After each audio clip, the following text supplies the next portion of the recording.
Ako po si Miss Winnie at ito ang ating kwento. Walang iya ka, Marian! Mga agaw ka! Inagaw mo sa akin ng sugar daddy ko! Hoy bruha, wala akong inaagaw sa'yo. Baka nakakalimutan mo, lahat ng lalaking dumaan sa buhay natin, hindi naman talaga natin pagmamay-ari. O ano ngayon, para sa akin lahat ng lalaking nagiging boyfriend ko, naging kabit ko man o niligawan ako, sa akin, pagmamay-ari ko.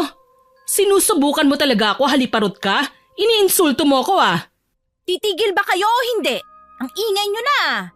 Ano Bubbles, kakampihan mo na naman ang malditang babaeng yan? Kapag hindi ka tumahimik, masasaktan ka sa akin.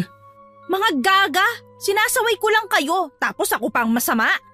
Ganyan naman talagang ugali mo, hindi ba, be? Likas na sa'yo ang nagmamalinis pero pakialamera. Ang kakapal na mukha niyong pangalanan ako ng kung ano-ano ah. Gusto niyo ba talaga ng gulo? Pwes, magkalbuhan na tayo! At nauna ko nang sinabunutan ng dalawang babae na para sa akin, parehong mayabang at malandi. Walang ipinagbago ang mga kapwa ko babaeng, ibinaba na ang dignidad, pumatol sa mga lalaking may asawa magkapera lang. Pero hindi ko akalain na ang dating pag-iinggitan nila hahantong na sa malaking eskandalo. Ako po si Bubbles, 26 anyos sa kasalukuyan. Ang kwentong ibabahagi ko ay nangyari noong 23 anyos pa lamang ako, taong 2022. Aminado po ako na hindi ako mabuting ehemplo sa mga kabataan, Miss Winnie. Sa mura kong edad, natuto po akong dumiskarte ng patrayduran. Siguro, nagaya ko na rin ang ugaling ito sa nagpalaki sa aking baklang bugaw na sa kasamaang palad sumakabilang buhay na ngayon. Naging kabit po ako ng aking professor. Mahabang kwento po kung paano kami humantong sa ganito, pero para mas maintindihan niyo ang aking kwento, sisimulan ko po nung maghiwalay na kami ni Prof. Walang ya talaga! Hayop, manloloko! Buwisit na lalaki! Gaga, sinong kaaway mo? Nasa kalagitnaan tayo ng pagkain ng hapunan, bigla kang ngangawa dyan. Si Prof, hiniwalayan ako. Hindi na raw kaya ng konsensya niya na lokohin ang asawa niya. O ayaw mo nun? Hindi ka na magkakasala? Hiniwalayan ka na ng fafa mo? Baliw ka ba? Hindi ko lang siya basta fafa. Siya ang pangkabuhayan ko. Siya ang ATM ko. Paano na ako ngayon? Pati ang tuition ko sa school mapuputol pa dahil sa konsensya niya. Ayan, palagi ka kasing nakafocus na lang sa iisang lalaki. Kung dala-dalawang boylet ang kinakarelasyon mo, aba may banker ka na to the left and to the right. Bobo ka kasi. Ewan ko sa'yo, masyado kang mabait magbigay ng advice. Palibhasa, ikaw, sanay ka maging two-timer. Kaya ka pinag-iinteresang hatiin ng mga lalaki mo eh. Excuse me, nag-iisa lang si Fafa Castor ko, no? Galante na, may muscles pa. Tsaka hindi na ako lugi sa kanya kung tutuusin. Hindi kagaya ng ibang lalaking nakasama ko. Kung hindi ko sasadyain kunin ng mga suot na kwintas at iba pang mga mamahaling alahas, hindi ako magkaka-extra. Hay nako. Sinamaan ko ng tingin si Candy. Bida-bida na naman ang babae. Lagi na lang sa tuwing naglalabas ako ng sama ng loob, napakarami niyang sinasabi. Nagsisimula sa pagtatawag niya sa akin ng bobo at nagtatapos naman sa pagyayabang niya sa nag-iisa niyang kabit na si Castor. Kagaya ko, maagang nawala ng mga magulang si Candy. Bata lang siya sa akin ng 3 taon pero mas matalino at tuso siya kaysa sa akin. Nakilala ko siya dahil ako ang nagligtas sa kanya mula sa mga taong muntik na siyang ipakulong dahil ninakawan niyang isa sa mga nakasalubong niyang ginang. Hindi man siya kilalang snatcher pero marami na siyang nabiktima. Nang matuto siyang manlalaki, mas naging magaling siya sa larangang yon kesa sa akin. Hindi siya tumitira ng mga lalaking gwapo lang. Dahil ang gusto niya, mataba ang bulsa. Tuloy pati kami madalas na nabibiyayaan. Maliban na lang kay Maria na kagaya din namin, pangalawa sa puso ng lalaki ang moto sa buhay. Minsan na rin siyang nakapanakit ng legal na asawa, muntik nang makasuhan at makulong, pero nagmakaawa at nangakong lalayo na. Palibhasa nagpapaapi siya pero umangal naman ng magka-black eye na. Kaya heto sa lugar namin siya nag-i-stay at may bago ulit lalaki na bubuhay sa kanya pansamantala. Naabutan niya kaming nagtatalo ni Candy, kaya naman siya kaagad ang bumanat sa babae. Hoy Candy, tigilan mo nga kami sa pagyayabang na mabait at galante ang lalaki mo. Baka nakakalimutan mo, kabit ka lang kaya hindi pa rin mabait ang Castor na yan para sa akin. Isa pa mukha siyang bakla no? Kahit anong sabihin mo, hindi ako kasing malas kagaya ng pinagdaanan mo. Ginawa ngang reyna ng politiko pero binubugbog naman ang legal na asawa. Palibhasa, ginagamit mo ang puso mo kapalit ng pera. Kaya madalas kang mapariwara eh. Habang ako, isang banta ko lang kay Castor ko, nanginginig na siya sa takot. Nagmamagaling ka no? Para sabihin ko sa'yo, mas magaling magtago si Mayor. Hindi kagaya ng una kong lalaki. Tatanga-tanga. Palibhasa, malakas ang loob mo dahil malaking halagang binibigay sa'yo ng lalaki mo. Akala mo ba, hindi darating ang araw na magsasawa din yan sa'yo? Malayo pa yon at hindi mo dapat pinoproblema. Wala ka namang karapatang pakialaman ng diskarte ko eh. Maghanap ka ng lalaking kagaya ng sugar daddy ko. Singhal ni Candy sabay walkout na ikinataas ng kilay ko. Ugali niya talaga, mauunang magyayabang tapos kapag nagantihan, lalayasan kami ng bonggang-bongga.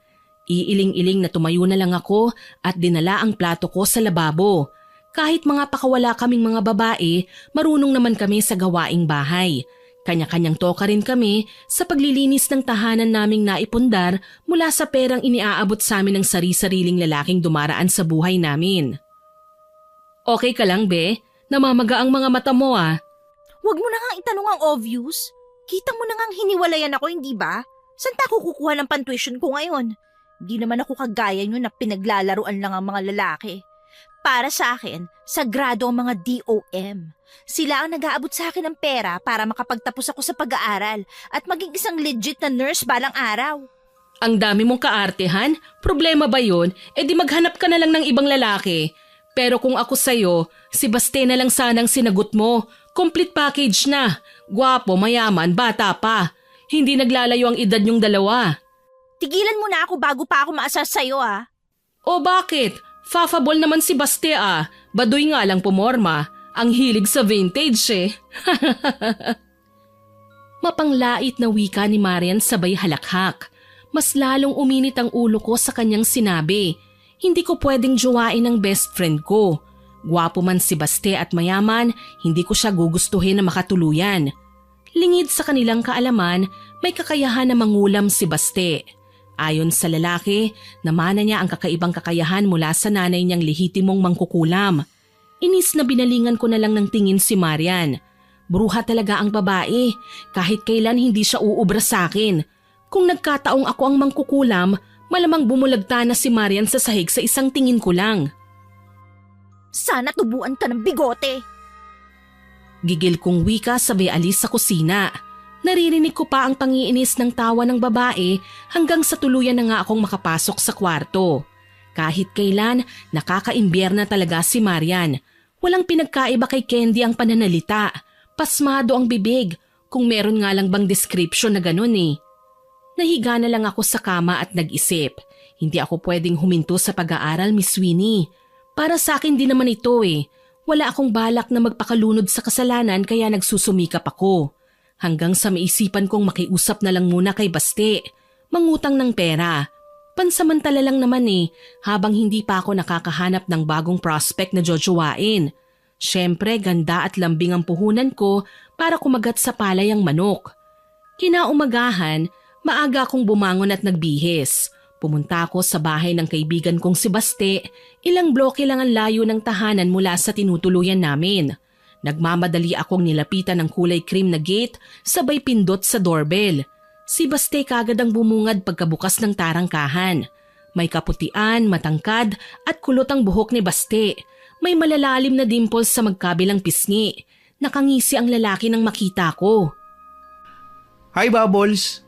Namiss mo na naman ba ako? Ang aga mong dumalaw ngayon ah. Dalaw talaga? Hindi ba pwedeng pinuntahan kita kasi may kailangan ako sa'yo? Sabi ko nga eh. Sana man lang, hinaluan mo ng konting lambing para hindi naman ako bumagsak na parang wala ng pag-asa. Halika, tuloy. Asyumero ka, Baste. Ilang beses ko bang sasabihin sa'yo na wala nga akong gusto sa'yo? Magkaibigan lang tayo, di ba? Saka sa gwapo mong yan, wala ka ba talagang mahanap ng magandang babae? Hindi pa huli ang lahat. Wag ako, okay? Sinabi mo na nga, hindi ba? Gwapo ako. Saka kaya ko rin naman na mag-macho dancer kapag naboboard ka. Nakakatakam akong tignan lalo na kapag naka-necktie lang ang suot ko. Ano pa ba ang inaayaw mo sa akin? Aba, limited edition lang ako. Baliw! Nakakadiri ka talaga. Oo nga pala. Pautang naman, Basti. Kahit mga 10,000 lang, babayaran kita ng hulugan. Kailangan ko lang talaga ng pambayad ng tuition ko eh. Sige na, maawa ka naman. Para sa tuition, magmamakaawa ka sa akin? Pwede naman kita bigyan na lang eh. Ako na lang kasi ang maging sugar daddy mo. Gago ka talaga eh, no? Pautangan mo ba ako o hindi? Siya, halika. Sabayan mo na muna akong kumain bago ko ibigay sa'yo ang kailangan mo. Arte-arte mo. Inaalay ko na nga ang sarili ko para sa'yo eh. Pakipot ka pa. Wala na akong nagawa kundi ang sumama sa kanya sa kusina. Abala ang mga kasambahay niya sa paghahain ng mesa. Maaga akong umalis ng bahay kanina, hindi na ako nakapag-almusal. Kaya hindi ko masisisi ang sarili ko kung makaramdam ako ng pagkatakam nang makita ang nakahain sa mesa. May pork hamonado, hotdogs, tocino at bacon tapos may sunny side up eggs. May mamahaling ding cheese at loaf bread. Napalunok ako at hindi na hinintay ang imbitasyon ni Baste na maupo. Hindi mo naman sinabi na lalantak pala tayo ng sangkatutak na kolesterol ngayon, Baste. Sana araw-araw akong makikialmusal sa inyo, no? Ang dami mong sinabi. Kung sinagot mo na lang sana ako, di araw-araw kang kakain ng ganito. Dami mong echos. Hihirit ka pa ng paglalandi eh. Kala mo makakalusot ka. Ha? Kumain na nga tayo? Tawa lang ang iginanti ni Baste sa sinabi ko. Sanay na ako sa lantarang pagsasabi niya sa akin na gusto niya ako. Hindi ko na lang siya in-entertain. Ang totoo kasi niyan, Miss Winnie, nahihiya ako eh. Gusto ko nang patulan minsan ng panliligaw ni Baste, kaso lang nakakaramdam ako ng insecurities laban sa ibang babae na napapalapit sa kanya. Sino ba naman ako? Hindi na ako puro kagaya ng ibang babae. Hindi na ako inosente at lalong mababang-mababa lang ako kumpara sa mga mayayamang babaeng nakakasalamuha ni Baste. Nakakapanghinayang lang na kayang sabayan ni Baste ang mga hirit ko. Komportable rin ako sa piling niya. Pero ayoko ng komplikadong relasyon eh, kung saan pareho namin gusto ang isa't isa pero kalaunan may mga magiging hadlang pa pala sa aming pagmamahalan. Okay na sa akin ang maging panandali ang kabit kasi alam ko hindi yun seryoso, makikipaglaro lang ako. Pagkatapos kumain, tahimik akong nakaupo sa sofa ni Baste sa sala. Bukas ang TV at may programa tungkol sa nalalapit na selebrasyon ng Pasko. Heto na ang request mo, Bubbles. 15,000 yan ha? Oh, bakit sobra? Hindi ko na kayang bayaran to. Bigay ko lang yan sa'yo, Bubbles. Tong 15,000? Seryoso? Yung 5,000 lang. Utang mo ang 10,000. Huwag ka naman masyadong Gago. Kala ko ibibigay mo na sa akin tong lahat eh. Ninisihan lang ako ni Baste. Lokong lalaki talaga kahit kailan. Kaya nga natutuwa ako sa kanya eh. Marunong siyang magpatawa, marunong ding mang-asar. At mas gusto ko na inaasar niya ako kaysa sa pinagpipilitan niya ang panliligaw sa akin. Hindi ako nababagay sa kanya at ayokong mahila ko siya sa kamalasan na dinaranas ko sa ngayon. Dumaan muna ako sa eskwelahan para bayaran ang tuition ko bago namili ng stock sa grocery. Punuan din ng tricycle pero swerte pa akong nakasakay kaya pasado 11:00 nasa bahay na ako. Naabutan ko pa sina Marian at Candy na nagtatalo. Ang sugar daddy kong si Castor mayaman. Kita mo tong suot kong relo? Branded to. Binili niya from Paris. Ang ganda, hindi ba? Paris? Kilalang namimeke ng mga paninda si Castor ano? Trending nga siya sa social media eh. Scammer daw ang matanda mong syota. Kaya wag ka nang umasang bibigyan kanya ng mamahaling brand. Bakit hindi siya gumaya sa bago kong karelasyon ngayon? Mayor ang bago kong jowa. Mataba ang asawa kaya sureball na mas mag-iinit ang gabi niya kapag ako ang kasama. Higit sa lahat, mahilig siya sa ginto. Bakit ba napaka-inggitera mo? Hindi mo naman sinabi na minero palang lalaki mo. Minero ka dyan. Excuse me, nangongolekta lang naman siya ng mga gold items, oy. Kaya alam kong mayaman at may ibubugang honey ko. Sus, nagtaka ka pa? Kilalang kurakot ang mayor na nilalandi mo eh. Hindi mo ba alam, may issue siya ngayon sa bigayan ng relief goods? Imbis na tigti 25 kilos ang bigas para sa mga mamamayan, 10 kilos lang ang natatanggap ng taong bayan kada isa. Aba, ang laki din ng naging parte niya ron ha? Hoy, wala akong pakialam sa bigayan ng ayuda. Hindi ako ang sekretarya niya, kaya wag mo sa akin isusumbat ang mga bagay na yan. Gaga ka? Gusto mo ba kalbuhin na lang kita? Hindi na ako nakatiis. Nilapitan ko ang dalawa na noon ay umaakto ng magsasabunutan. Kailangan ko silang awatin, Miss Winnie. Noong huli ko kasi silang hinayaan na mag-away, napakarami nilang binasag na plato at baso. Inis na inis ako noon sa kanilang dalawa. Hindi pa naman gawa sa plastik ang mga baso ko, tapos babasagin lang ng dalawang eskandalosa kong mga kasama. Teka, ano na naman kaguluhan to? Bakit ba palagi na lang kayo nagbabangayan, ha? Hindi ba pwedeng maging magkaibigan na lang kayong dalawa? Magkakasama tayo sa iisang bahay, tapos pareho kayong maingay. Huwag akong pagsabihan mo, si Marian. Siya ang pasimuno ng gulo eh. Sabi pa niya, magpayabangan daw kami ng magagandang karakteristics ng mga jowa namin. Tapos siya pang asartalo.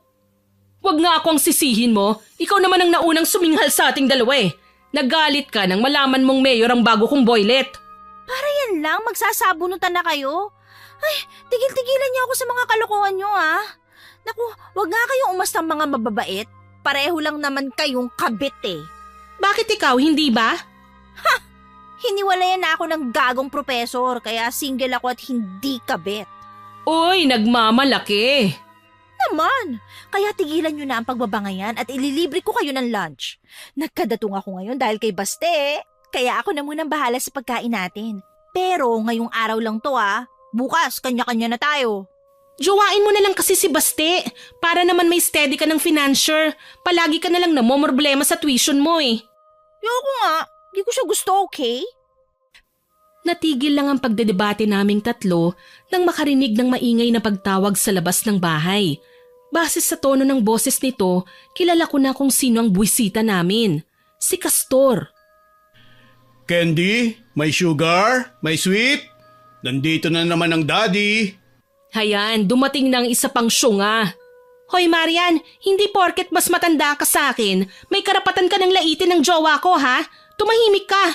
Kapag ako naasar sa'yo, magiging senior citizen ka na kapag sinaktan kita right away.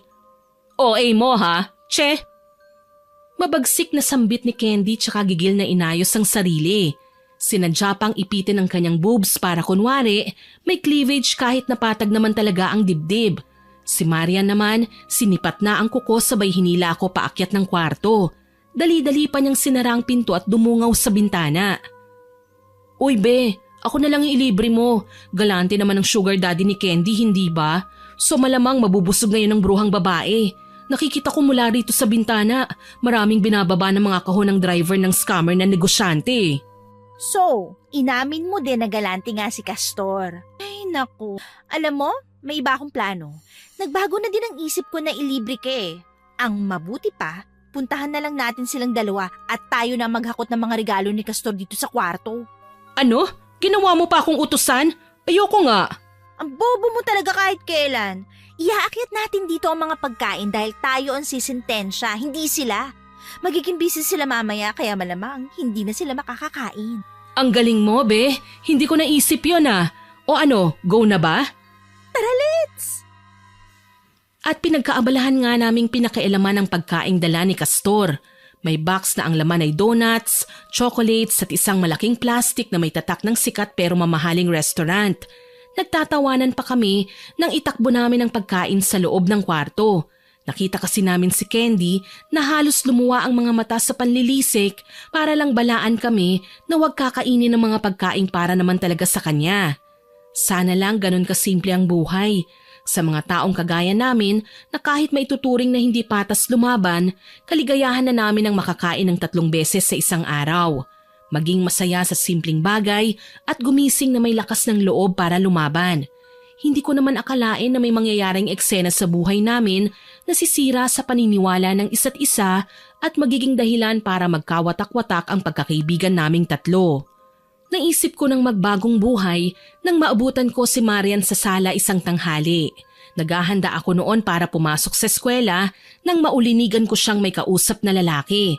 Kuryoso kong sumilip at napakunot ang noo nang makitang si Castor ang bisita. Wala si Candy dahil nagsha-shopping. Ano naman kaya ang ginagawa ng matandang ito sa bahay namin? Sayang hindi mo inabutan si Candy. Oo nga. Gusto ko pa naman siyang regaluhan. Hindi ko naman alam na aalis pala siya ngayon. Ang sabi niya kasi sa telepono, masama ang pakiramdam niya kaya kailangan niya magpahinga. Ako naman na nag-aalala, heto at napasugod kagad. Kaso lang, wala dito ang sugar and sweet ko. Kawawa ka naman.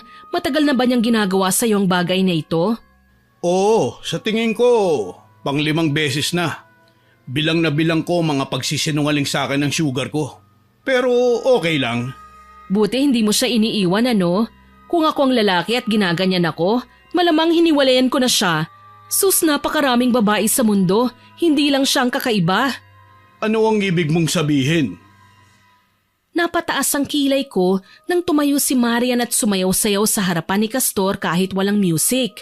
Ang malanding gurang nanigas sa kinauupuan. Bakit nga naman hindi? Maikli ang suot na shorts ni Marian. Kita na nga ang kaluluwa sa sobrang ikli eh. Tapos likas pang maganda ang katawan ng babae. Biniyayaan ang katamtamang laki ng dibdib at puwet. Ang kanyang muka may lahing Koreana. Gawin mo akong number 2. Ako nang bahala sa lahat ng pagkukulang sa'yo ni Candy. Pero syempre, ibibigay mo sa akin ang lahat ng pangangailangan ko ha? Ano, deal? Paano ang sugar ko? Hindi ko siya pwedeng lokohin. Magagalit siya sa akin. Nagmamalinis ka pa? Niloko mo na nga ang asawa mo para sa kanya, hindi ba? Tsaka hindi naman tayo palaging magkikita eh. Kapag hindi lang siya available, nandito ako para sa'yo. Nakita kong tuluyan na ngang nanlaki ang mga mata ni Castor at hindi na nakapagsalita. Pero alam ko may nangyari ng pagpayag sa pagitan nilang dalawa. Tila walang nakita na lumabas ako sa pinagtataguan at nagsuklay ng buhok. Halatang nagulat si Marian pero hindi siya gumalaw. Tumikhim-tikhim na nagtitigan lang sila ni Castor sabay tingin sa akin. Babalik na lang ako sa mga susunod na araw. Maraming salamat Marian. Pakisabi sa sugar and sweet ko, dumaan ako rito para kumustahin siya. Walang anuman Castor. Salamat din sa pagdalaw ha. Mag-iingat ka sa pag-uwi. Nang makaalis na nga ang lalaki, tsaka ko hinarap si Marian. Nakataas ang kilay ko nang tumingin sa kanya. Si Marian naman kunwari hindi pa ako nakita. Inis na hinablot ko ang braso niya nang kami na lang dalawa ang naiwan. Nang tumitig siya sa akin, basta na lang siyang humalakhak. Marian, ano yun? Sideline? Oo, at pareho tayong dumaan sa stage na ganito, ang maging kabit ng lalaking may asawa. Pero hindi tayo tumatraidor ng kaibigan, hindi ba? Di bali nang tawagin tayong mga kabit. Basta wala tayong lamangan sa isa't isa. Walang agawan ng lalaki. Anong pinagsasasabi mo, be? Ikaw ang dumi-dumi lagi ng isipan mo. Wala akong ginagawang masama, oy. Kinakausap ko lang ang sugar daddy ni Candy. Talaga lang Paano? Sa pamamagitan ng pag-aalok ng sarili mo sa kanya na gawing number 2? Gaga ka ba? Ang OA mo, be. Wala ka na ba talagang ibang maisip na ibintang sa akin? Nakakaloka ka na. Narinig kita, lukarit ka. Kaya wag mo akong dadramaan na kunwari nasa teleserye tayo, Hindi mo ako maluloko. Hay nako, tigilan mo na nga ang kaartehan na yan. Oo na, aaminin ko na, okay? May pinaplano ko, be. Isang plano na ikapapangit ng bruhang si Candy. Baliw ka talaga, Tigilan nyo na yan, Kapag nagalit sa'yo si Candy, hindi na kita ipagtatanggol pa. Haler, kailan mo naman ako pinagtanggol? Play safe ka nga lagi Nagsisilbi kang referee, hindi ka marunong kumampi.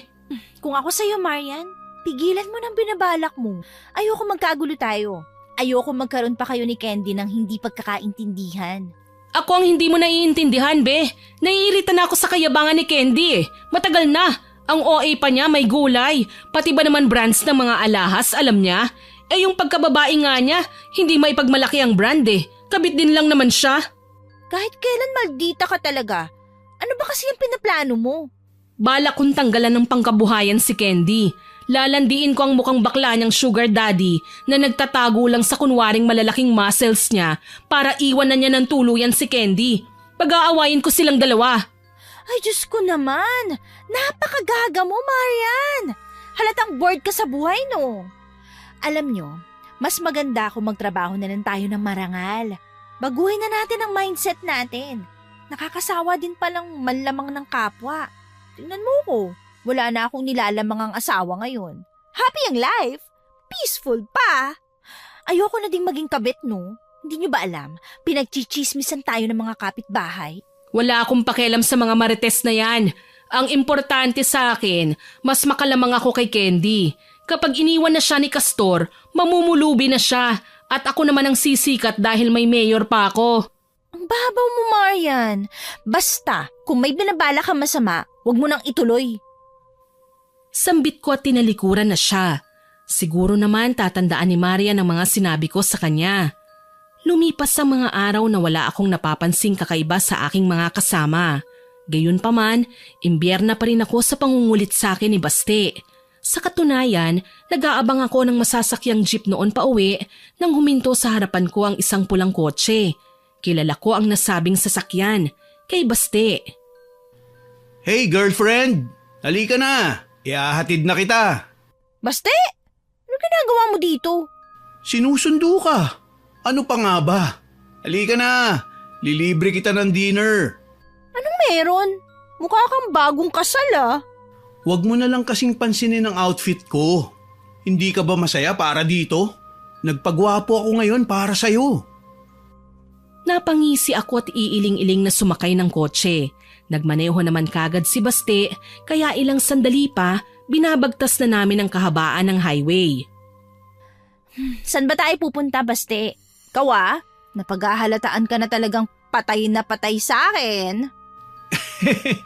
Kailan ko ba naman tinago ang feelings ko para sa'yo? Ewan ko sa'yo, loko-loko ka talaga. Dinala ako ni Baste sa isang mamahaling restaurant sa syudad. Maganda ang ambience, malawak at tahimik. At bawat customers na naroon, kumakain man ay may privacy. Sa harap ay may built-in stage kung saan may tumutugtog ng piano. Nagulat ako nang ipaalam sa akin ng lalaki na may reservation na siya doon. Aba, pinaghandaan mo talaga ang pagdala mo sa akin dito ah. Oo naman, pero hindi lang tayo basta maghahaponan dito. Magde-date tayo. Baste, alam ko mukha akong pera. Hindi mo din ako masisisi na maakit sa bawat bagay na pinapakita mo sa akin. Kaso nga lang, para saan ang lahat ng ito? Anong meron at kailangan mo akong pakitaan ng ganito? Sinabi ko naman sa'yo na matagal na kitang gusto, hindi ba? Umaasa ako na mabibigyan mo ko ng sagot. Narinig ko ang sinabi ni Baste, pero mas natuon ang atensyon ko sa nakikitang pares na naglalakad sa pinakadulong bahagi ng restaurant. Halatang malambing sila sa isa't isa pero alam ko mismo sa sarili ko na hindi dapat. Si Marian at Castor. Tumayo ako at sinundan ng dalawa. Wala namang nagawa si Baste kundi ang sundan din ako at samahan tungo sa kinaroroonan ng dalawang taksil. Uy, anong meron? Sina Marian at Castor niloloko si Candy. Pasimple din ang hirit ni Marian. Kala ko ba ayaw niya kay Castor kasi mukhang bakla. Tapos ano na namang kadramahan to? Ah, ang evil twin sisters. Grabe naman. Kailangan ko silang lapitan. Paano na ang tanong ko? Hindi mo pa ako sinasagot eh. Pwede bang mamaya na? Mas importante to eh.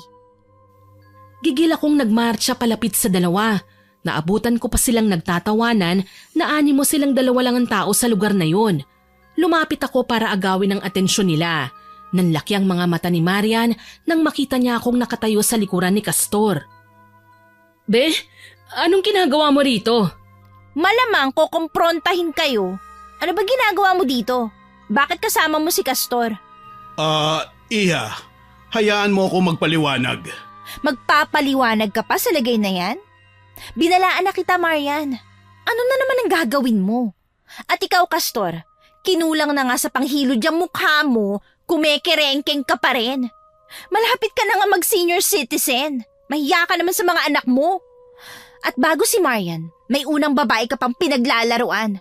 Hindi mo man lang ba naisip si Candy? Oo nga, pareho kayong mga taksil. Baste, huwag ka nakikialam. Sorry na, Bubbles. Nakikiusyoso lang ako. Ipinaikot ko ang aking mga mata at pinagmasdan muli sina Marian at Castor. Napatayo na ng tuluyan ng may kaedaran ng lalaki at humarap sa akin. Ikaw, Castor, anong klaseng lalaki ka? Hindi ka na nga nakontento na may asawa ka, nagpaloko ka pa kay Candy, tapos ngayon, nagpauto ka pa kay Marian? Pinagtatawanan ka nga lang ng babaeng yan eh. Alam mo kung ano sinabi niya sa akin tungkol sa'yo? Mukha kang bakla na nagtatago sa likod ng muscles mo. Ano? Sinabi mo yun, Marian? Sinabi ko na sa'yo ang totoo, hindi ba, be? Tsaka wala ka sa lugar para kumprontahin ako. Pwede ba umuwi ka na? Mamaya na lang tayo mag-usap. Alam ko kung ano mga sinabi mo. Pero pinaliwanagan na kita, hindi ba? Wala sanang traiduran. Kung galit ka kay Candy, sabunutan mo siya. Huwag mong idaan sa ganito. Nagmumukha ka ng ahas eh. Imbis na matakot si Marian, mas ipinakita pa niya sa akin ang pagmamalaki sa ginawa niya. Literal na sinampal ko ang babae para magising naman siya sa katotohanan na mali ang ginagawa niya. Nagulat ang lahat sa ginawa ko pero wala akong pakialam. Bago pa man makapagsalita si Marian, nagmamadali na akong umalis. Nakasunod lang sa akin si Baste, kaya naman bago ako makalabas ng restaurant, kaagad niya akong tinawag. Bubbles, sandali! Ano na naman? Kalma ka lang. Yung pagkain kasi natin sayang naman kung iiwan na lang natin dun, di ba? Sorry, Baste. Pero kailangan ko nang umuwi. Teka lang, huwag ka namang ganyan. Sandali lang naman to eh. Sige na, kumain na muna tayo. Huwag naman nating sayangin ang inihanda ko, please. Sige na nga, oo na, okay? Kung di pa ako naawa sa'yo, malamang iniwan na kita dito. Nakakainis ka talaga. Ano ba kasi meron sa kanilang dalawa? Bakit sila nakikita ng palihim dito? Parang eksena sa ipinagbabawal na pag-ibig. Sa bagay, hindi na lihim yun kasi nga, nahuli na natin sila, di ba? Mali ka sa iniisip mo. Inaakit lang ni Marian si Castor para makaganti sa kayabangan ni Candy. Alam mo naman silang dalawa, di ba? Kahit ano na yatang gawin ko, hindi sila mapaglalapit. Akala ko talaga magjowa na sila eh. Naku, buti na lang talaga, hindi ikaw ang gumagawa ng ganung mga kalokohan. Kapag nangyari yun, hindi ako papayag. Magwawala ako, Bubbles. Baka hindi ko kayanin. Baka atakihin ako sa puso. Ang OA mo. Pinagsabihan ko na si Maria na itigil lang ginagawa niya. Sigurado magwawala si Candy kapag nahuli silang dalawa. Naku, war freak pa naman ang babaeng yun. Kaso lang ang tigas talaga ng ulo ni Marian eh. Ayaw niyang makinig. Kung tutuusin, siya pa naman ang pinakamatanda sa amin tapos siya pang pasaway. Nakaka-imbyerna na talaga, naku! Oh, relax lang. Sige ka, magiging kamukha mo na si Castor. Papangit ka niyan. Nangaasar ka ba? Sabihin mo lang at iiwan kita agad dito. Joke lang, ikaw naman. Hindi ka na mabiro. Ang ibig ko lang sabihin, ang pogi ng kasama mo tapos ganyan ang reaksyon mo? Para bang lugi ka na ako ang kadate mo?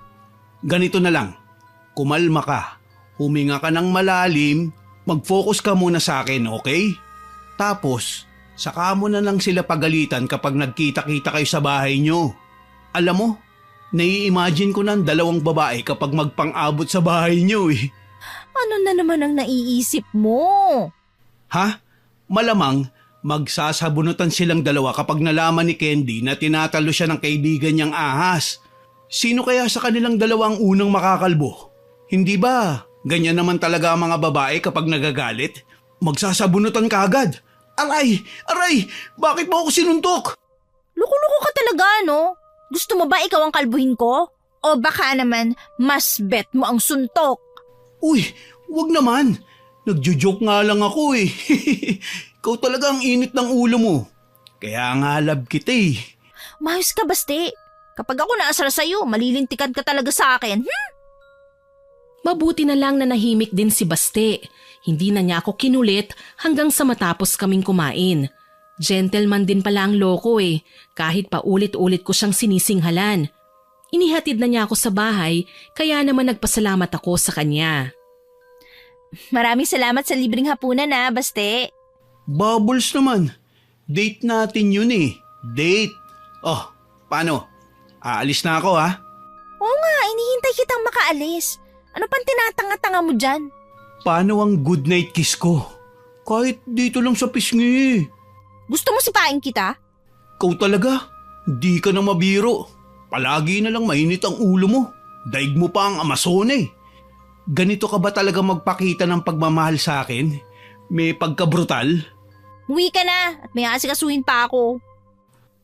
Sambit ko sa kanya. Ngumisi ulit si Baste. Tila hindi man lang naaapektuhan sa pagsusuplad ako sa kanya at sumaludo sabay sakay sa kanyang sasakyan. Hinayaan ko na siyang makaalis hanggang sa magpasya na akong isarado ang gate. Tahimik sa loob ng bahay nang pumasok ako. Hindi ko alam kung dumating na ba si Marian at nagkita na ba sila ni Candy. Kabado akong pumasok sa loob ng kwarto. Doon ko nakita ang dalawang babae. Magkahawak ang kanilang mga kamay sa kanilang mga buhok. Bale si Marian, hawak ang buhok ni Candy at vice versa. Galit na galit si Candy habang nakatitig kay Marian. Walang yaka, Marian. Ang kapal ng mukha mo. Nagawa mo pang agawin sa akin ng sugar daddy ko. Anong klaseng kaibigan ka, ha? Traidor ka. Hindi kita mapapatawad sa ginawa mo. Manloloko, malandi, mga agaw. Wala akong inaagaw sa'yo, Gaga. Ikaw nga ang may kasalanan sa akin, hindi ba? Ang yabang mo kasi. Ano ka ngayon? Siguradong ayaw na sa'yo ng sugar daddy mo. Sinabi ko sa kanya na dati kang snatcher, na marami ka ng ninakawang tao at minsan ka nang nawanted sa pulis. Kahit lumuha ka pa ng dugo, wala ka nang maipagmamayabang. Sira ng reputasyon mo. Hayop ka? Matagal akong nagpasensya sa'yo kasi matanda ka na. Tapos aagawin mo yung lahat ng magagandang bagay na nakatakda akong tanggapin? Nabisi lang ako saglit. Gumawa ka na kagad ng hakbang para mapalapit ka kay Castor? Manloloko ka? Hindi kita niloko, nakalimutan mo na ba? Ikaw pa nga ang may kasalanan sa akin eh. Alam kong tinututay mo si Castor at ang mayor ko. Totoo ba ang sinabi ni Marian, Candy? Oo, totoo. Kaso lang, bago ko sana ibuking ang kalandian ng babaeng yan, ibubuking ko rin sana sa kanya ang pang-iiwan sa kanya ng sugar daddy niya. Kaso lang mabilis niyang naamoy, daig pa ang tigre. Eh gaga ka pala eh! Utang na loob, tumahimik kayo. Bakit ba ang ingay nyo, ha? Ano, matagal na pala nangyayari ang agawan sa bahay na to? Nahinto sa pagtatalo sina Marian at Candy. Parehong masama ang tingin at gusto ng lamunin ng bawat isa. Pero pumagitna na ako at inawat silang dalawa. Nang dahil sa mga lalaking yan, nag-aaway kayo. Nauubusan na ba talaga kayo ng lalaki, ha? Nag-iisa lang ba si Castor sa mundo? Si Mayor? Bakit kailangan nyo magpayabangan? Hala, bago ko kayo hayaang magsabunutan na dalawa, ikwento nyo na muna sa simula kung bakit kayo nagkakaganyan. Napaupo sa kama si Candy. Iniayos ang buhok niya at halatang ipinagmamayabang na naman ang mamahaling bracelet na suot niya. Kung kaninong lalaki na naman niya yun adequate, hindi ko alam. Style na ni Candy yun kapag may kasama siyang lalaki. Kunwari, yayakap, maglalambing, pero hindi lang naman pang-akit ang alam niyang gawin eh. Kapag may nagustuhan siyang suot na mamahaling alahas ng mga lalaking nilalandi niya, asahan na ng lahat na mapapasa kanya yun, by hook or by crook. Una kong nakilala si Castor 1 taon nang nakararaan. Nagkakilala kami sa isang party na dinaluhan ko kasama ng ex ko. Niligtas ako ni Castor mula sa asawa ng dati kong jowa na binubugbog ako. Yeah, right. Aminado naman ako na hindi ako ang unang nakilala ni Castor eh. Pero mas attracted siya sa akin kesa sa'yo. Sa ganda ko ba namang ito? Walang lalaking tatanggi sa alindog ko. Ang OA mo, sobra. Kung hindi ka pa puro yabang, puro kaartehan naman. Ano ka mo? May alindog ka? Eh sa tingin ko nga, katawan ng kawayan na nilagyan ng braso at mga binti eh. Wala kang karapatang laitin ako ah. Bakit? Tingin mo sa sarili mo perpekto? Laitera ka? At nagsimula na naman silang magbangayan dahilan para pukpukin ko ng hinubad kong sapatos ang dingding. Hello, nandito ako oh. Nangihingi ako ng explanation sa inyo. Ano ba talaga?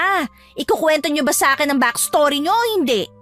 Ayun nga okay, nauna kong nakilala si Castor. Niligtas niya ako. Naging magkaibigan kami ni Castor.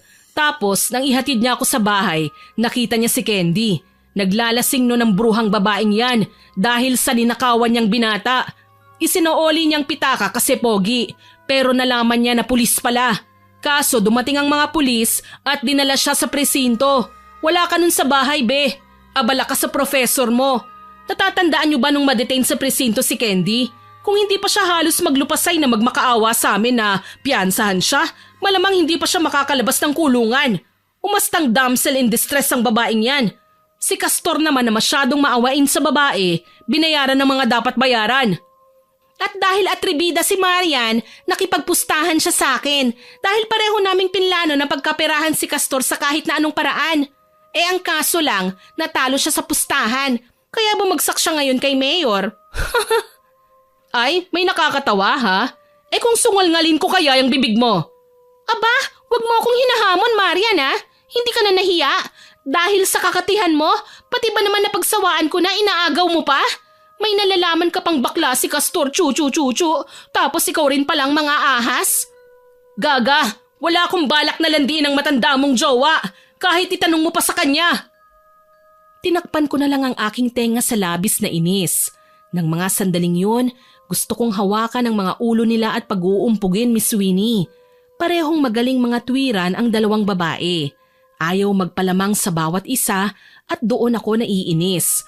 Kaya naman imbis na pagbatiin silang dalawa, walang sali-salitang iniwan ko na sina Marian at Candy. Kapag nagbigay kasi ko ng payo, siguradong mamasamain na naman nila yon. Kapag isa sa kanila ang kinampihan ko, syempre magagalit naman ang isa. Kaya ang mas mabuting solusyon ay iwanan ko na lang silang dalawa. Natagpuan ko na lang ang sarili ko na kinakatok ang gate ng bahay ni Baste. Base sa nakikita kong liwanag sa sala ng binata, malamang gising pa siya hanggang ngayon. 9:00 na ng gabi yon at pagod na ako. Kailangan kong magpahinga dahil may pasok pa ako bukas ng umaga. Kasambahayang nagbukas ng gate para sa akin. Dahil kilala na ako ng babae, pinapasok na ako kaya dire-diretso akong pumunta sa sala. Naabutan ko si Baste na nanonood ng palabas sa TV. Baste! Bubbles, ikaw ba yan? Ay hindi, multo ako, multo. Gago, malamang ako to. Nagulat ka pa mas nakakatakot naman yung mukha mo. Ang sama mo talaga sa akin kahit kailan. Oh, ano nga palang ginagawa mo rito? Huwag mong sabihing napag-isipan mo na ang sinabi ko sa'yo. Hala, gusto mo na akong angkinin kaya ka sumugod ng ganitong oras? Bubbles naman, virgin pa ako. Wala pa akong experience. Mukha lang akong astig pero... Aray! Kahit kailan, utak galunggong ka talaga. Ano na naman bang kasalanan ko sa'yo? Ikaw napaghahalataan ka na may gusto ka sa akin. Yang pananakit mo, sa ganyan din nagsimula ang love story ng lolo at lola ko. Kinilabutan ako sa sinabi niya. Ang mga mata ni Baste, kumikislap na animo pusang nakikipagligawan. Magseryoso ka nga, Baste. Nakakainis ka ni. Kailangan ko ng kausap. Tungkol ba sa dalawang best friends mo na nag-aaway sa lalaki? Ay nako, bakit mo ba kasi sila pinoproblema? Kung sinagot mo na lang ba ako malamang dito ka na nakatira sa bahay ko. Walang aabala sa'yo. Marunong ka mangulam, di ba? Nanlaki ang mga mata ni Baste dahil sa sinabi ko. Iiling-iling siya pero tinaasan ko na lang ng kilay. Wala akong balak na maniwala sa sinabi niya. Issue nila yan, Bubbles. Ano naman ang kinalaman ng kulam-kulam dyan? Ito ang deal. Kapag tinulungan mo ko na turuan ng leksyon ang dalawa kong kaibigan, sasagutin kita. Sigurado ka ba? Tatandaan ko ang pangako mo Bakit kasi hindi mo sinabi sa akin kaagad? Halika. Tuturuan natin ang leksyon ng mga maldita mong kaibigan. Nagulat ako nang hilahin niya ako papunta sa isa sa mga kwarto. Samot-saring alalahanin kagad ang sumagi sa isip ko. Kagaya ng ano kaya ang itsura ni Baste kapag nangungulam. Ibig kong sabihin, base sa mga nababasa kong libro, ang pangunahing karakteristik ng mangkukulam ay mailap, tahimik at weirdo. Mukhang kabaliktaran si Baste Madalas magpatawa pero pilit. Kaya ganun na lang ang pagtataka ko nang pagdating namin sa isa sa mga kwarto sa itaas ng bahay, may mga garapon na sa isang malaking estante. May iba't ibang laman ng mga yon. May insekto, mga likido, mga clay at kung ano-anong bagay at marami pang iba. Mangkukulam ka nga. Oo, pero hindi kagaya ng iniisip mo. High-tech na ang panahon ngayon. Minsan, kailangan na din ng mga mangkukulam na makipagsabayan. Hindi na uso sa amin yung itim na kandila, insenso at mga sumpa. Lahat ng yun, nandito na sa libro na ipinamana sa akin ni Lola. Iyang itim na libro? Oo. Teka, Ano bang gusto mong gawin natin sa mga kaibigan mo? Hindi ba sila mamamatay dyan? Depende. Ano bang gusto mo? Magkaroon sila ng bulutong? O pagsukahin natin ang bulate? Kadiri ka, Basti. Buti na lang di mo ako kinukulam, no? Ilang beses pa naman kitang binasted. Bakit ko naman gagawin yun? Nagpahula na ako kay Chang. Isa sa mga anak ng lola ko na pinamanahan din niya ng kakayahan. Magaling siyang bumasa ng palad at nalaman niyang tayong dalawa nga ang magkakatuluyan. Kaya kahit ilang beses mo pa akong bastedin, tiwala pa rin ako na mahuhulog ka sa kagwapuhan ko. Huminga ako ng malalim para mabawasan man lang kahit papano ang konsumisyon ko.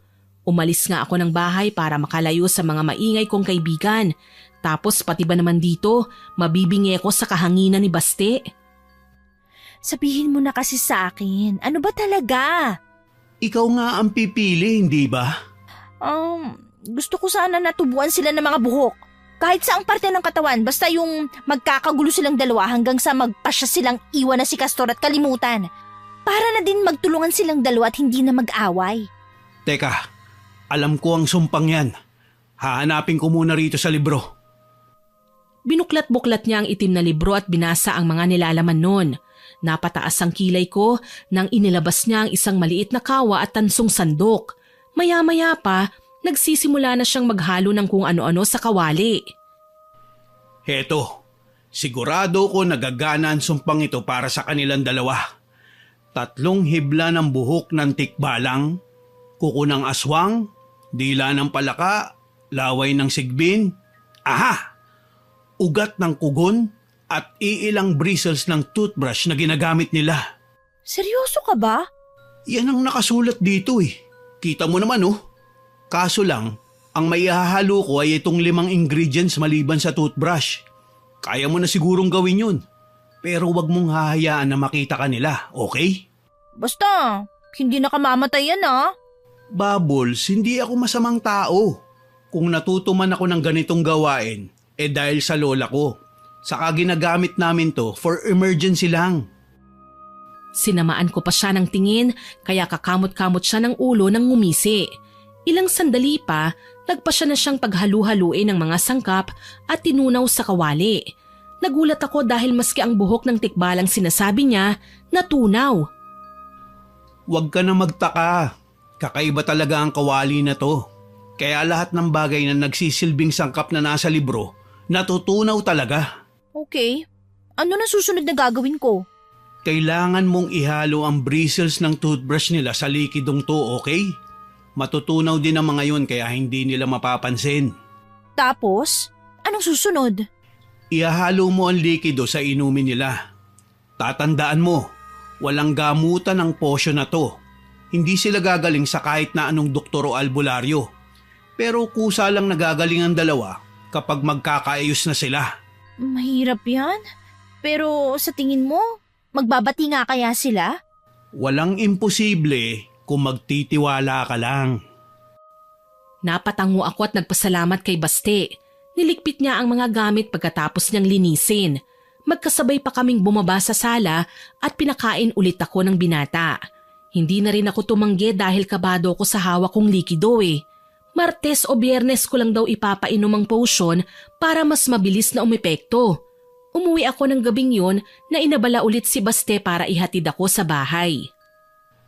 Nandito na tayo, Bubbles. Maraming salamat Baste. Pasensya ka na at kinailangan kitang abalahin sa napakaraming bagay. Huwag mo nang isipin yun, Bubbles. Ang mahalaga, mapag-ayos mo na ang mga kaibigan mo. Mahirap nga naman ang sitwasyon kung saan ikaw ang naiipit sa pagitan nilang dalawa. Hindi ko alam na mabait ka pala. Aray, ang tagal na natin magkaibigan. Ngayon mo palang nalaman na mabait ako. Okay na sana eh. Kung pwede, wag ka nang magsalita. Nahangina na ako sa'yo eh. Ikaw talaga. Ang init palagi ng ulo mo sa akin. Pinatatawa lang kita, Bubbles. Pero seryoso natutuwa ako sa'yo. Kasi halatang concern ka sa mga kaibigan mo. Oo naman. Bakit naman hindi? Matagal ko nang nakasama sina Marian at Candy. Kahit naging pariwar ang mga babae sila, hindi naman umabot sa punto na pinabayaan namin ng isa't isa. Ngumiti sa akin si Baste. Nakakapagtaka lang dahil sumeryoso ang mukha ng lalaki. Ani mo nag-iba ang ugali sa loob lang ng 1 segundo. Huwag kang mag-alala. Magkakabati rin ang mga kaibigan mo. Kapag natikman nila ang bagsik ng parusa mo, sigurado ko na pipiliin na nila na magkasundo kayo. Sana nga, Baste. Kapag ako nagsabi, magkakatotoo talaga yan, Bubbles. Magaling kaya ako. Sobra. Pumasok na ako sa loob ng bahay. Tahimik na ang paligid kaya naman nakampante ako. Sa wakas, makakapagpahinga ako ng walang hahadlang sa akin. Bago matulog, ginawa ko muna ang sinabi sa akin ni Baste. Kinuha ko nga ang mga ginagamit na toothbrush nila Marian at Candy. Ginupitan ko ang bristles ng brush tsaka ko hinalo sa likido. Kitang-kita ko kung paano nalusaw ang mga yun. Pagkatapos kong madagdagan ng sangkap ang dala kong likido, nagpasya na akong matulog. Kinaumagahan, maaga pa rin akong nagising at naghanda ng almusal. Sinamantala ko ang pagkakataon na wala pa ang dalawa. Hinaluan ko ang inumin nila ng likidong ginawa ni Baste. Kailangan nila itong maubos para umepekto ang kulam. Nakapwesto na ako sa hapagkainan nang bumaba na rin si Marian. Namamaga ang mga mata ng babae, halatang nakatulog sa kaiiyak. Sunod naman na bumaba si Candy, mabangis pa sa tigre ang muka at masama ang tingin kay Marian. Halata sa itsura ng babae na hindi pa tapos ang pagtutuos nila kagabi. Saan ka nagpunta kagabi, be? Diyan lang sa tabi-tabi. Naisip kong magpahangin. Ayaw niyo makinig sa akin eh. Kasalanan ni Candy. Ayaw kasing paawat eh. Nang bibintang na inagawan, akala mo naman hindi rin kabit. Medyo mainit pa tong kape. Ano kaya kung ibuhos ko to sa mukha ni Marian? Sige, subukan niyo mag-away at iiwanan ko na talaga kayo. Bakit ba hindi niyo magawang ikalma ang mga sarili niyo? Pinagbabati na nga kayo pero ang tataas pa ng pride niyo. Natural, nagawan nga niya ako, hindi ba? Sa bagay, inggit na inggit kasi kayo sa akin dahil ang mga gamit ko mamahalin, may pangalan, sikat.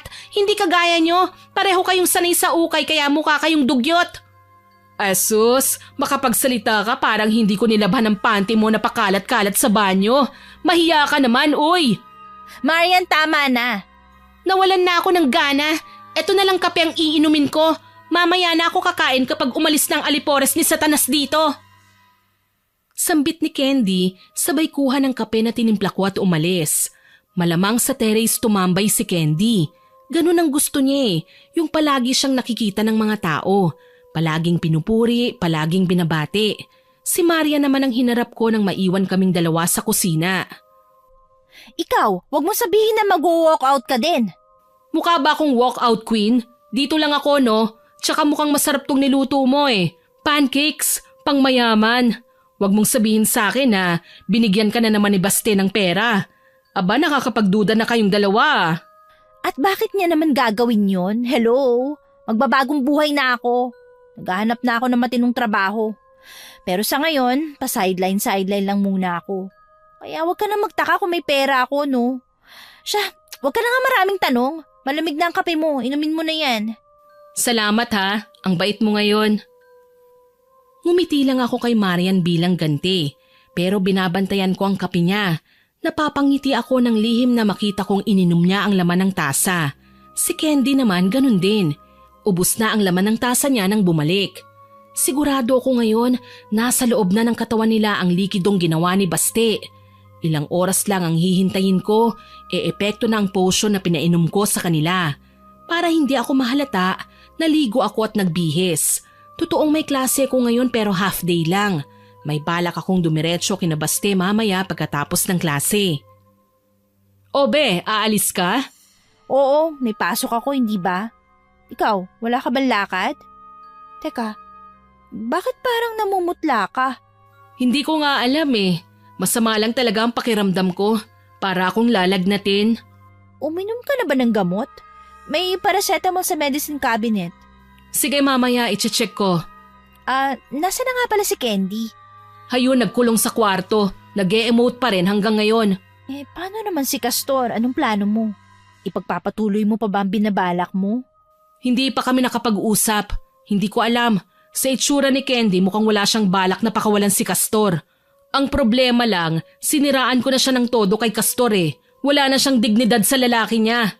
Walang iya ka talaga. Tigilan mo na yan, okay? Nakita mo naman ang resulta eh. Masakit sa tenga ang pagwawala ni Candy. Mag-usap kayo ni Castor ng maayos. Tapos kausapin mo din si Candy. Hindi magandang tingnan kung palagi na lang kayo nag-aaway. Baka nakakalimutan mo. Walang magandang maidudulot sa atin ang pagbabangayan. Saka hindi magandang tingnan kung magkakasira kayo ni Candy. Mas maganda nga kung magbagong buhay na din kayo eh. Kung susubukan nyo lang mag-apply, maraming tatanggap sa inyo. Pasensya ka na, Be ah. Ako pa naman ang maituturing na ate pero ako itong walang disiplina. Naiinis lang talaga ako kay Candy eh. Tama ka, napakababaw ng dahilan ko. Hayaan mo, kakausapin ko rin ang malditang babaeng yun. Basta ang sa akin lang, pag-isipan mo ang sitwasyon ngayon. Ayoko magsisika sa huli, Marian. Tinuring na kitang kapatid. Sambit ko sa kanya na ikinayuko ni Marian. Umalis na ako at hindi na nagtagal pa sa pakikipag-usap sa kanya. Napatingala ako sa bintana habang nag-aabang ako ng masasakyang jeep. Namataan ko si Candy na nagme-makeup at bihis na bihis. Hindi ko na lang siya pinansin at sumakay na sa pinakauna kong pinara. Matuling lumipas ang buong umaga. Kinahapunan, dumiretso ko sa bahay ni Baste. Ano? Napainom mo na ba ang potion sa kanila? Oo, nagawa ko na. Ano na mangyayari sa kanila? Makakaramdam sila ng kakaiba sa katawan nila. Mahihirapan silang matulog at may magsisimula ng tumubo sa mga katawan nila. Yun na yun? Pagkainom nila, magkakasakit na sila? Paano naman magkakabati ang dalawang babae? Mamaya niyan, mas pag-initan pa nila ang isa't isa. Gagawa tayo ng drama tungkol kay Castor. Palalabasin natin na siya ang kumulam sa kanila para magkampihan ng dalawang babae at itaboy na ng tuluyan ng matanda. Kapag nangyari yun, edi tapos na ang problema. Hayaan kitang asikasuhin ng lahat ng to ha. Huwag kang papalpak, Baste. Siyempre naman, pero kailangan kong humingi sa'yo ng kapalit sa serbisyo ko. Ay, ano na namang kadramahan yan? Sasagutin mo ko at magiging girlfriend na kita kapag nagkabati silang dalawa. Napasimangot ako sa kanyang sinabi, pero hindi naman ako makaangal. Malaki ang utang na loob ko kay Baste. Bukod pa sa napakarami na niyang naitulong sa akin, kaya ayokong tanggihan ng lalaki. Isa pa, sakali man na maging boyfriend ko siya, hindi talaga ako lugi dahil bukod sa mayaman na at mabait, may itsura pa. Ang ikinasisimangot ko lang ay ang sitwasyon. Nagmumukha kaming nagpipilitan para lang maging magjowa. Dumagdag pa sa alalahanin ko ang langit at lupa na agwat naming dalawa. Kasi Baste, best friend lang talaga ang turing ko sa'yo eh. Best friend ka dyan. Matagal mo na akong mahal, no? Nahihiya ka lang sabihin sa akin dahil akala mo matapobre ang mga magulang ko. Paano mo nalaman yan? Walang yaka? Ini-stalk mo ko, no? Uy, hindi ah. Ipinahula kita sa tiyahin ko. Kaya nalaman ko ang tinatago mong sikreto. Sabi ko naman sa'yo wala kang masisikreto sa akin. Pakiramdam ko ng mga sandaling yon, mapula pa sa kamatis ang mukha ko. Hiyang-hiya ako sa mga sinabi ni Baste kahit totoo. Gayunpaman, hindi na ako nagulat pa nang malaman niya ang lahat ng yon. Alam ko naman na may mga paraan siya. For example, kagaya na lang ng panghuhula. Siguro hindi lahat ng hula totoo. Pero yung sa kaso ko, tinamaan talaga ako ng katotohanan. Walang yaka talaga, Baste. Wala ka na ibang ginawa kundi busitin ako, no? Teka. Nagagalit ka na naman Huwag kang ganyan. Wala naman akong masamang intensyon sa pagsasabi ko sa'yo ng totoo. Alam ko kung ano mga nararamdaman mo at natutuwa ko na honest ka sa sarili mo. Ano? Bubbles, alam mo naman na gusto talaga kita kahit nung una pa man. Yang insecurities mo, hindi tayo dadalhin sa tagumpay niyan Alam ko kung ano ang iniisip mo. Kilala na kita. Saka hindi mo kailangan mainggit sa mga babaeng birhen, inosente, wala pang karanasan. Kung yan ang kinatatakot mo. Tanggap kita, anuman ang pinagdaanan mo, okay? Nang marinig ko ang sinabi ni Baste, pakiramdam ko'y natunaw ang puso ko, Miss Winnie. Lahat ng pag-aalinlangan, takot at pagkainggit ay biglang nawala. Oo nga at si Bubbles lang ako. Pero kung tititigan ako ni Baste ngayon, parang hindi lang ako ang nagre-representa ng pangalan ko, kundi ako mismo ang babae na sinisigaw ng puso niya. Nawala ang patawang si Baste, sumeryoso na may pagsusumamo sa kanyang mga mata. At alam ko sa mga sandaling yun, may mutual understanding na kami. Hindi ko alam kung anong sasabihin ko sa'yo, Baste. Pero salamat. Nabawasan ng isa sa mga inaalala ko. Sa ngayon, sina Marian at Candy na lang ang kailangan kong pagbatiin. Tungkol dyan, may dapat kang malaman. Ano? Dinala ako ni Baste sa isang mall. Hindi ako nagtanong kung ano ang ginagawa namin doon, pero kuryoso ko sa kung sino ang sadya namin sa lugar na yon. Hanggang sa mamataan ko si Candy at ang mayor na jowa ni Marian. Seryosong nag-uusap ang dalawa sa isang sulok ng department store. Walang kasamang bodyguard si Mayor at simple lang ang suot ng lalaki bagamat naka-shades at baseball cap. Gayunpaman, sa ilang beses niyang pabalik-balik sa bahay, kilala ko na pati bulto niya. Magkakilala silang dalawa? Ano naman kaya ang pinag-uusapan nila? Anong ginagawa natin dito? Kailangan mong malaman ang katotohanan. Mas lumapit kami ni Baste sa kinaroroonan ng dalawa. Hindi naman nila kami napansin dahil abala nga sila sa pag-uusap. Dahil doon narinig ko ang mga sinabi ni Candy kay Mayor. Mayor, nagawa ko ng pinag-uutos mo. Nagawa ko ng ipabaling ang atensyon ni Marian sa ibang bagay. Nagsasawa na rin akong umastang maldita sa harapan nilang dalawa eh. Isa pa, diring-diri na talaga akong makapiling si Marian. Ano pa ba kasi ang kailangan mo? Nangangalit ang bagang nagsalita si Mayor. Base sa narinig ko, sinabi niya na hindi pa bayad si Candy sa mga utang ng dalaga sa kanya. Natuklasan ko na dati na palang may atraso si Candy kay Mayor dahil sa pagnanakaw. Nang maging jowa nga ni Maria ng lalaki at dumalaw sa bahay, nakita niya si Candy. Ginawa niya kagad ng paraan na makausap ang babae. And the rest is history. Kung ganon, hindi nagtututime kay Castor at Mayor si Candy. Nagbabayad lang siya ng utang. Isang kasalanan na matagal na niyang dapat na itinigil. Nagkatinginan kami ni Baste. Bago pa man kami mapansin ni Candy, umalis na kami sa lugar na yon. Diyos ko, Baste, ano nagawa ko? Ilang sandali na lang mula ngayon, magkaka-epekto na ang pinainom ko sa kanilang likido. Wala kang kasalanan, okay? Tama pa rin ang ginawa mo. Kasi hindi magkasundo sina Marian at Candy. Gagaling lang sila kapag natuto na silang magpakumbaba at umako sa mga pagkakamali nila. Yan ang sekreto ng kulam na pinag-aaralan ko. Hindi naman lahat ng kulam masama eh.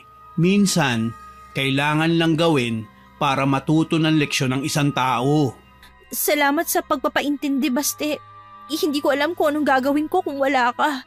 Ayun! Lumalambot na din ang pakikitungo niya sa akin. Sana magtuloy-tuloy na yan, Bubbles. Kapag okay ng lahat, pakasal na tayo ha. Loko-loko! Natawa na lang ako sa mga pinagsasasabi ni Baste. Tama naman siya. Ang goal ko ay mapag-ayos sina Marian at Candy. After all, sila lang naman ang pamilyang meron ako eh. At ang mga kagaya namin dapat nagtutulungan. Pag-uwi ko sa bahay, nagulat ako sa nadatnan ko. Parehong nakatalukbong ng kumot sina Marian at Candy na mukhang maagang umuwi kesa sa inaasahan ko. Umiiyak at nagkakanya-kanya sa kani-kanilang mga kama. Una kong nilapitan si Marian at nagulat ako nang makitang tinubuan ng makakapal na kalyo ang kanyang muka at buong katawan. Sa katunayan, umaalikabok ang paligid kapag gumagalaw si Marian. Si Candy naman, tinubuan ng buhok sa muka, leeg at tiyan. Kada segundo, tumutubo yun at humahaba kaya hindi niya mabitiwan ng gunting para gupitin ang mga buhok na basta nalang tumutubo sa kanyang katawan. Be, tulungan mo kami! Nakakadiri ang itsura ko! Ano bang nangyayari sa amin, Bubbles? Tulungan mo kami, please! Diyos ko, ano nangyari sa inyo? Tanging nasabi ko. Sa pagkakataong yun, ako naman ang natakot. Hindi ko magawang aminin sa kanila na ako ang may kagagawa ng lahat kung bakit sila nagkakaganyan. Pati nga raw si Castor na dumalaw sa kanila, nahindik sa takot at nilayasan sila pagkatapos hiwalayan si Candy. Ang rason ng lalaki, hindi na raw niya kayang lokohin ang asawa niya. Hayop na Castor! Pagkatapos kong ibigay sa kanyang lahat, iiwan lang din pala niya ako. Sinabi ko naman sa'yo na gago talaga ang bakla na yun eh. Nabulag ka yata at hindi mo inisip na may kakaiba sa pagkatao niya. Pagbibintangan mo pa akong mga agaw? O ngayon, ano pang masasabi mo sa pagkatao ng hayop na si Castor? Tinatawag pa ako na sugar and sweet ng kumag. Walang yan naman pala siya. Teka, tatawagan ko si Baste. Baka pwede kayong dalhin sa ospital. Wag, Bubbles! Walang pwedeng makakita sa akin sa ganitong itsura. Pwede ba hayaan mo na lang ako rito? Ako rin. Ayokong pagtawanan ng mga tao. Kita mo na nga nagmumukha na akong bato. Hindi ako makapagsalita habang pinagmamasdan ng itsura ng dalawa kong kaibigan. Si Marian, nagsusugat na ang muka kapag nagbabago ang ekspresyon. May mga dugo na sa iba't ibang parte ng katawan niya kapag nalulukot sa bawat paggalaw. Si Candy naman, mas makintab pa ang buhok na tumutubo sa balat niya kesa sa sarili niyang buhok na kailangan palaging i-reband. Mabuti na lang dumating si Baste. At least may makakasama akong magsasabi sa akin kung ano ang mga kailangan kong gawin. Anong nangyari? Baste, sina Marian, nakakadiri ang mga itsura nila. Tulungan mo naman ako na maipagamot sila Hindi ba sinabi ko na sa'yo? Pero Baste… Ganito na lang. Ako na ang bahala, okay? Huwag kang mag-alala. Pagmumukain natin silang ginagamot ng doktor para naman hindi sila magduda sa'yo. Tatawag ako ng isang kakilala. Siya na ang pupunta rito. Nakukonsensya ako. Baka kung ano mangyari sa kanila. Kita mo naman ang mga itsura nila. Malala na nga eh. Ano bang ine-expect mo sa result ng kulam? Alam mo bang hindi ko naman kinakabisado ang mga orasyon na pinamana sa akin? Kontento na ako sa librong binigay sa akin ng mga ninuno ko. Naroon na kasi ang perpektong mga halo ng potions na pwede kong ipainom sa mga taong kailangan turuan ng leksyon. Basta, ipagkakatiwala ko sa iyo mga bagay na to. Tumango si Baste at kinuha ang kanyang cellphone. May tinawagan. Nilapitan ko naman si Marian at Candy. Huwag kayong mag-alala. Tinawagan na ni Baste ang kilala niyang doktor. Pupunta na siya maya-maya dito sa bahay. Talaga ba? Salamat, Beha. Ikaw, Candy, may sasabihin ka ba? Yung totoo, nagdududa ako sa'yo, Marian eh. Hindi kaya kagagawan mo to? Baka naman sinadya mo to. Malamang kinulam mo ko. Nababaliw ka na ba? Kung kinulam kita, bakit meron din ako? Hindi rin naman ako makapaniwala sa kapal ng mukha mo, no? Ibang klase ka rin eh. Pwede ba wag na kayo mag-away? Ayoko na nagtatalo kayo. Hindi naman ako papayag na basta na lang akong pagbintangan ng babaeng yan. Ikaw ang nagsimula nito eh. Inakit mo si Castor. Big deal sa'yo ang baklang yon, ha? Hindi nga ako nagalit nang malaman kong nakikipagkita ka kay Mayor eh. Wala kang alam, Marian. Candy, sabihin mo na lang kasi. Sabihin mo na ang totoo kung bakit kailangan mo makipaglapit kay Mayor. May atraso ka sa kanya, di ba? Papanong? Nakita ko kayo sa mall kanina. Seryoso kayo nag-uusap. Hindi nyo na nga ako nakita eh. Hindi nakapagsalita si Candy. Umiyak lang siya hanggang sa mapakalma namin siya ng tuluyan. Hindi na siya naglihim pagkatapos nun. Sinabi niya sa amin ang totoo. Nagkaatraso pala siya kay Mayor dati. Yun ang dahilan kaya siya lumapit sa lalaki. Wala silang kahit na anong ginagawang kababalaghan, kagaya ng mga naiisip ni Marian.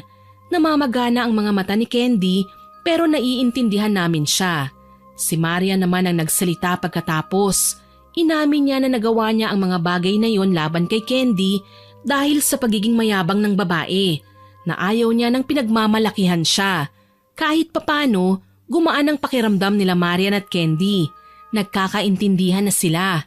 Magsasalita pa sana ako, kaso lang narinig ko na ang boses ni Baste na noon ay kausap ang doktor. Nandito na si Doc Bubbles. Iwan na muna natin sila. Magiging okay din ang mga kaibigan mo. Salamat, Baste ah. Malaking bagay itong ginagawa mo para sa amin. May kiss na ako. Ano? Kiss nga. Diba?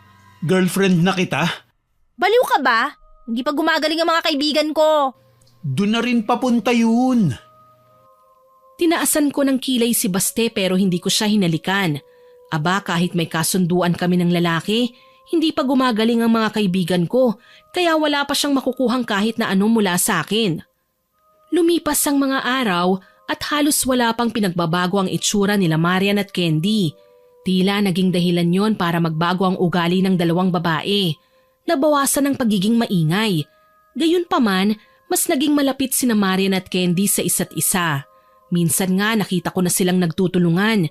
Ginugupit ni Marian ang mga buhok na tumutubo sa katawan ni Candy. Si Candy naman, siya ang nagpapahid ng langis sa katawan ni Marian para medyo lumambot naman ang nagkakakalyo niyang balat.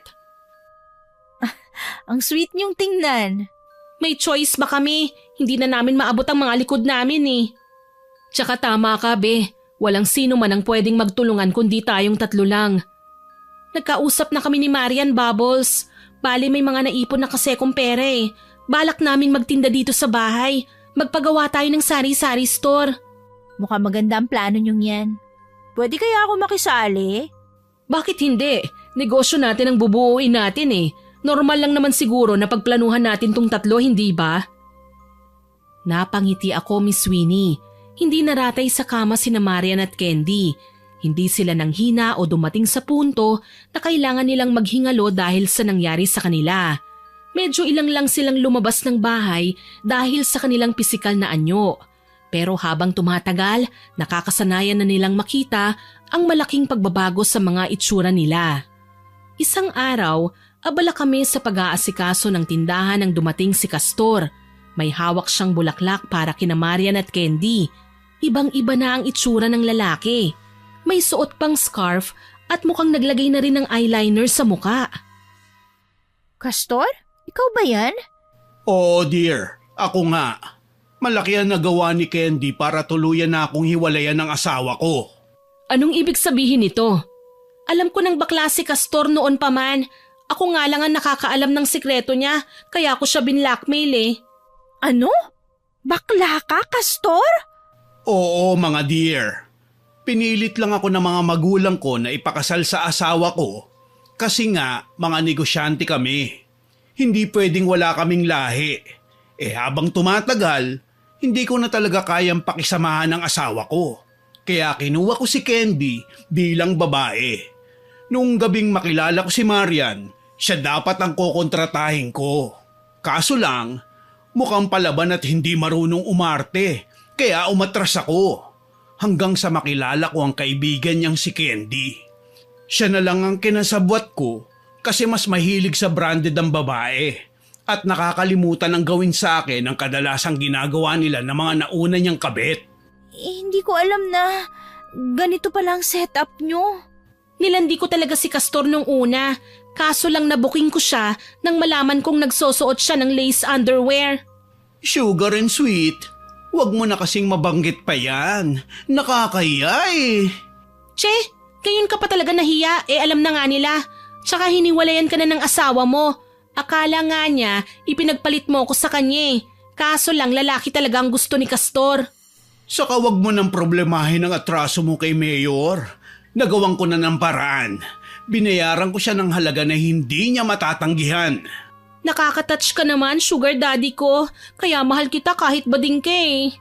Ay nako, mahal din naman kita eh. Ikaw lang ang naging kakampi ko sa madilim kong mundo. Sorry kung nasobrahan yata ako sa paghusga sa inyo. Ang laki ng pagkakamaling nagawa ko. Huwag mo nang intindihin yun, dear. Ang mahalaga, nandito ko para dagdagahan ng puhunan ninyo. Akala ko ba galit ka kay Candy? Sinabi mo pa nga na hindi na kaya ng konsensya mo ang panloloko sa asawa mo. Pasensya na kayo. Nagulat lang talaga ako sa mga itsura ninyo. Saka pinili kong magtapat sa asawa at mga anak ko. Ayun nga lang, tanggap man ako ng mga anak ko, pinandirihan ako ng tuluyan ng asawa ko. Processing na ang annulment ng kasal namin. Tuluyan ko nang naintindihan ang lahat, Miss Winnie. Minsan, akala ko talaga sobrang sama na ng kaibigan ko na kahit kasama ko na siya sa bahay ay madalas ko pa rin siyang husgahan. Pero ang totoo, hanggang tagapamagitan lang ako. Si Candy ang tunay na bida. Niligtas niya si Castor sa malungkot na buhay sa piling ng asawa ng lalaki. Si Maria naman, natuto na ng kanyang leksyon. At ako naman, marami akong natutunan sa nangyari sa amin. Natutunan ko kay Candy ang tapang na kailangan kong magkaroon. Kay Marian ko naman na-realize na kailangan maging vocal ako sa nararamdaman ko sa bawat segundo. Hindi yung tipo ng nagkakasakit, pero yun sanang may magandang bunga na kalalabasan. Kalaunan, napagtanto namin na yun ang gamot sa pinainom kong likido sa kanila. Ang pagtanggap sa aming mga pagkakamali. Unti-unting nanumbalik ang makinis na balat ni Marian at Candy. Nawala na ang makakapal na kalyo, pati na ang mga buhok. Tuwang-tuwang nagyakapan ng dalawang dalaga. Candy, magaling na ako. Tignan mo. Naku, masaya ako para sa'yo, Marian. Salamat at wala ng kalyo, pati na rin ang siko mo. Oh my God, Candy. Pati ang balat mo kumikinis na rin. Ibig sabihin, makakapagpaganda na tayo. Maganda to, Marian. Wala nang sumpa. May sumpa o wala, love na kita, Candy. Maraming salamat sa pagpaparealize sa akin ng napakaraming mga bagay. Naiiyak din akong nakipagyakapan sa kanilang dalawa. Walang pagsidla ng tuwa sa aming mga puso. Pareho kaming gumaan ng pakiramdam. Higit sa lahat, kailangan ko ring i-apply sa sarili ko ang mga natutunan ko. Ang magpakatotoo sa sarili. Nakipagkita nga ako kay Baste ng mga sumunod na araw. Malungkot ang lalaki, kaya nakangiti ko siyang nilapitan. Oh, Baste, ano nangyari sa'yo? Bakit parang ang sama ng mukha mo? Nalulungkot lang ako. Bakit naman? Eto, napagtanto kong wala pa rin ako makukuhang kasiyahan kahit sinakripisyo ko ng lahat para sa babaeng mahal ko. Ang arte mo ngayon, hindi bagay sa'yo.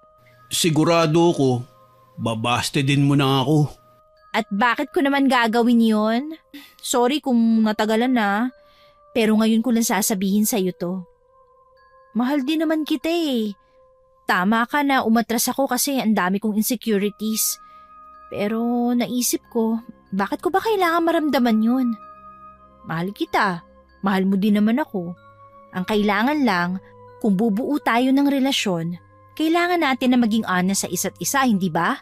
Oo naman. Yan ang pinakamahalagang bagay sa isang relasyon bukod sa pagmamahal. Niyakap ko si Baste. Alam kong magiging mahirap pa ang mga pagdaraanan namin sa mga susunod na araw. Pero masaya na ako sa aking mga natutunan. At araw-araw, alam kong gagawin namin ang lahat mapasaya lang namin ang isa't isa. Sa ngayon, going strong pa rin po ang relasyon namin ni Baste. Kilala ko na ang mga magulang niya at tanggap nila ako sa kabila ng mga pinagdaanan ko. Sina Marian naman at Candy, napalago na ang negosyo at hindi na binalikan pa ang pagiging number 2 sa mga buhay ng may asawa. Palagi din kaming dinadalaw ni Castor kaya mas doble ang saya lalo na at kung gaano siya kagalante, tumoble rin ang panlilibre ng lalaking pinili niyang mahalin. Hindi man naging madali ang lahat, tiwala ako na malalagpasan namin ang bawat pagsubok. Matuto lang tayong pakinggan ang ating mga sarili, pati na ang bawat sitwasyon para maiwasan ang hindi pagkakasundo. Oo nga pala, isa na po akong registered nurse at masaya ko pong ibabahagi sa inyo na nagtatrabaho na ako ngayon sa isa sa mga private hospital dito sa Maynila. Hanggang dito na lamang po. More power po sa inyong channel at God bless. Sana po ay nagustuhan niyo ang ibinahagi kong kwento. Pero bago ko po tapusin ito, hindi ito makukumpleto nang walang shoutout sa masusugid nating listeners. Shoutout po kay Renz Urmeneta, kay Mary Grace Radovic from Germany, kay Shin Asalan, kay Agnes Masa, kay Raven Revenge, kay Sinon Kayabyab from Sambales, hello din po kay Celerina from Kuwait, kay Japi Portes, kay Rai at Sagaledo family, kay Pretty Mix Yasmin, kay Rowena Ungria, kay Cecilia Plaza. Shoutout din po kay Joy Kaminge from Taguig na nag-comment po sa Pintasera na Madrasta upload. Ang sabi po niya, excited daw po siyang umuwi galing trabaho para mapakinggan ang stories natin. Naku, salamat po ma'am sa papuri at sa magandang komento po ninyo. Hello din po kay Jenilyn Benedicto at sa mga kasamahan niya sa House of Briley na sina Ana, Jessa at Bob, pati na rin ang boss niyang si Briley. Happy listening po sa inyo dyan. Shoutout din po kay MC Aldiano, kay Precious KM Catalogo, pati na rin po kina Reggie, Allen Matthew, kay Ariel at Arlea. Hello din po kay Denpovs TV at sa Pobadora family, kay Dulce Imay, kay Jolina Sumayang, pati na rin po sa Unisteel Hardware, kay Arcele Horolan, kay Cheryl De La Serna, kay Gia Gigi. Shoutout din po kay Colin747, kay Loida Padayogdog, kay Ma'am Celia Tolentino, kay Shirley Perdes, kay Jessie3754 from Cagayan Valley, kay Jonard Mercado at kay Angelica Dalit. Hello din po kay Elaine Violanda at sa asawa niyang si Arnulfo Rebolio Jr., kay Argeline Lasona, kay Gem Shop, kay Jenmer Garcia na avid listener po natin, kay Nurse Charito Abellanosa, kay Sweet Corn, kay Yoyon at Delan Pesquera, kay Chambi Aguilar at sa Tri Apos, kay Rosemary Casonete, kay Gatas Milk na first listener po natin sa Pasaway na Magkapatid Upload at kay Sesang Primo. Salamat po sa inyong lahat na nag-comment at nakinig. Abangan nyo pa po sana ang mga susunod kong upload ha, at huwag kalilimutang mag-subscribe, like, share and comment sa stories natin. Para po mabilis nyong makita kung may bago tayong upload, pindutin nyo lang po ang notification bell para lagi kayong updated. Aasahan ko pa rin po ang inyong suporta ha. Ang goal po natin ay maka 100k subscribers tayo, kaya tulungan nyo po akong ma-reach yun. Muli, ako po si Miss Winnie na nagpapasalamat sa inyong pakikinig.